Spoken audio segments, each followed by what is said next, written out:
Hi guys, এটা আমার first blog. আজকে হলো শ্রাবণ মাসের শেষ সোমবার, তাই আমরা ঠিক করেছি দিকনগর বাবার মাথায় জল ঢালতে যাব। এখন বাজে হচ্ছে 5টা।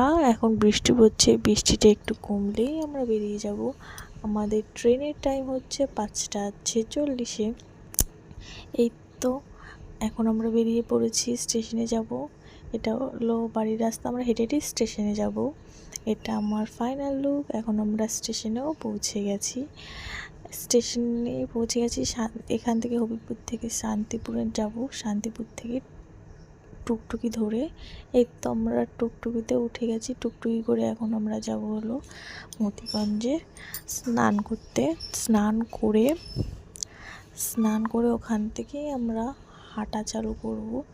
প্রায় আমরা হেঁটেছি হলো মিনিমাম 5 ঘন্টা। সেই 6:30 থেকে আমরা হাঁটা চালু করেছি। আমরা গিয়ে পৌঁছেছি হলো 11টার সময়। এই তো প্রায় আমরা মন্দিরের কাছে চলে এসেছি। আমরা পৌঁছেছিলাম রাত 11টায়। আমরা একটা আত্মীয়র বাড়িতে রেস্ট নিয়েছিলাম। রেস্ট নিয়ে 5টার সময় বাবার মাথায় জল ঢালতে এসেছি। এখন আমাদের বাড়ি যাওয়ার টাইম হয়ে গেছে, প্রায় এই তো বেরিয়ে গেছে। আমরা জল ঢালা হয়ে গেছে বাবার মাথায়। ওকে বাই গাইস, আবার দেখা হবে তোমাদের সাথে।